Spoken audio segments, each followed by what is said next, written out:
ಎಲ್ಲರಿಗೂ ನಮಸ್ಕಾರಗಳು. ಹಸಿರುವರ್ಣ ಸೇವಾ ಸಂಸ್ಥೆ ಕೊಟ್ಟವರು ಈ ವಿಶ್ವ ಪರಿಸರ ದಿನಾಚರಣೆ ಅಂಗವಾಗಿ ನಮ್ಮ ಹಸಿರುವರ್ಣ ಸೇವಾ ಸಂಸ್ಥೆ ಎಷ್ಟು ಪಾರ್ಕ್ಗಳನ್ನು ನಿರ್ವಹಣೆ ಮಾಡ್ತಾರೆ ಅನ್ನೋದ್ರ ಕುರಿತಾಗಿ ಮೊದಲ ಪಾರ್ಕ್ ಆಗಿ ನಾವು ನೇಕಾರ ಕಾಲೋನಿ ಪಾರ್ಕ್ ನಿಮಗೆ ಇವತ್ತು ಪರಿಚಯ ಮಾಡಿಸ್ಬೇಕಂತ ಹೇಳಿದ್ವಿ.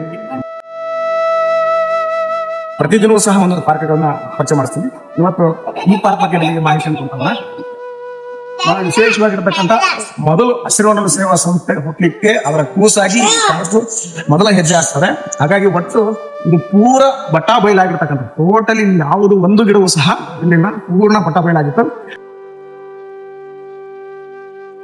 ಆದ್ರೆ ಇವತ್ತು 2016 ಮೇ 6 ನಾವು ಈ ಗಿಡಗಳನ್ನ ಮತ್ತೆ ಪರಿಸರವನ್ನ ಕೊಟ್ಟೂರಿನಲ್ಲಿ ಹಸಿರು ಮಾಡ್ಬೇಕಂತಕ್ಕಂಥ ಕಾರಣಕ್ಕೆ ಮೊದಲ ಆಯ್ಕೆ ಮಾಡ್ಕೊಂಡಿರ್ತಕ್ಕಂಥ ಈ ಪಾರ್ಕ್ ನಲ್ಲಿ ಒಟ್ಟು ಇವತ್ತು 120 ಸಸಿಗಳಲ್ಲ 20 ಮರಗಳಾಗಿದ್ದಾವೆ ಅಂತಕ್ಕಂಥ ಹೇಳಿಕೆ ತುಂಬಾ ಖುಷಿ ಅನಿಸ್ತದೆ. ಯಾಕಂದ್ರೆ ಇಲ್ಲಿ ತುಂಬಾ ಜನ ಸಹಕಾರ ನಮಗೆ ಮಾಡಿರ್ತಕ್ಕಂಥವ್ರು, ಈ ಏರಿಯಾದಲ್ಲಿ ಇರ್ತಕ್ಕಂಥ ತುಂಬಾ ಜನ ನಮಗೆ ಸಹಕಾರ ಮಾಡಿದ್ರೆ.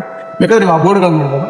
ಆ ಬೋರ್ಡ್ಗಳಿಂದ ಹಿಡಿದು ತುಂಬಾ ಏನು ಇಲ್ಲಿರ್ತಕ್ಕಂಥ ವಿವಿಧ ಜಾತಿಯ ಗಿಡಗಳನ್ನು ನಾವು ಸಹ ಇಲ್ಲಿ ಕಾಣ್ತೀವಿ.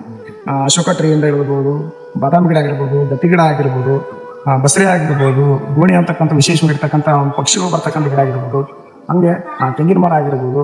ಈಗ ಔಷಧಿ ಗಿಡ ತಗೊಂಡ್ರೆ ಇಲ್ಲಿ ಮೊದಲು ಆರಿಸಿದ ಅಂತಕ್ಕಂಥ ಗಿಡ ಇದೆ, ನಿಂಬೆಹಣ್ಣಿನ ಅಂತಕ್ಕಂಥ ಗಿಡ ಇದೆ, ಅಲ್ವೇರಾ ಅಂತಕ್ಕಂಥ ಗಿಡ ಇದೆ. ಹೀಗೆ ತುಂಬಾ ವಿಶೇಷವಾಗಿರ್ತಕ್ಕಂಥ ರೀತಿಯಲ್ಲಿ ನಮ್ಮ ಹಸಿರುವರ್ಣ ಸೇವಾ ಸಂಸ್ಥೆ ವತಿಯಿಂದ ಮೊದಲು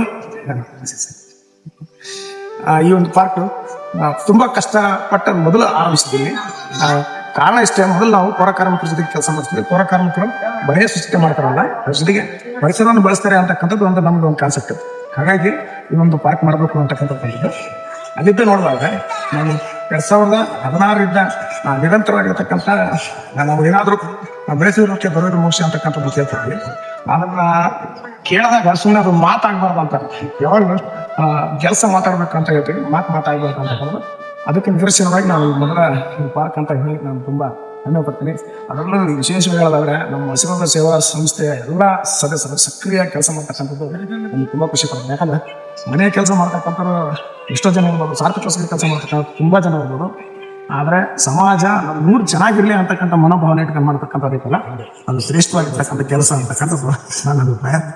ಹಾಗಾಗಿ ಹೊಸ ರೂಪದೊಂದಿಗೆ ನಮ್ಮ ಹಸಿರುವರ್ಣ ಸೇವಾ ಸಂಸ್ಥೆ ನಮ್ಮ ಕೊಟ್ಟೂರಿನ ಜನರ ನಾಡಿ ಮಿಡಿತವಾಗ್ತಾ ಇದೆ. ಮತ್ತು ಎಲ್ಲರೂ ಕೊಟ್ಟೂರಿನಲ್ಲಿ ಇರ್ತಕ್ಕಂಥ ಪ್ರತಿಯೊಬ್ಬರು ಸಹ ಇದಕ್ಕೆ ಸಹಕಾರ, ಯಾವುದೇ ಕೆಲಸ ನಾವು ಕೇಳಿದಾಗ ಸಕಾರಾತ್ಮಕವಾಗಿ ಸ್ಪಂದಿಸೋದ್ರ ಮೂಲಕ ನಾವು ತುಂಬಾ ಸಹಾಯ ಮತ್ತು ಸಹಕಾರವನ್ನು ನೀಡ್ತಿದ್ದಾರೆ. ಹಾಗಾಗಿ ಕೊಟ್ಟೂರು ಸ್ವಚ್ಛ ಆಗಬೇಕು, ಕೊಟ್ಟೂರು ಹಸಿರಾಗಬೇಕು, ಅದಕ್ಕೆ ನಾವೆಲ್ಲರೂ ಕಂಕಣಬದ್ಧರಾಗಿ ನಿಂತೀವಿ. ಎಲ್ಲರೂ ತಾವು ಸಹ ಅದಕ್ಕೆ ಸಹಕಾರ ಕೊಡೋದ್ರ ಮೂಲಕ ನಮ್ಮ ಕೊಟ್ಟೂರನ್ನ ಸ್ವಚ್ಛಗೊಳಿಸೋಣ, ಹಸಿರಾಗಿಸೋಣ. ಜೈ ಹಿಂದ್. ಟೋಟಲ್ ಎಷ್ಟು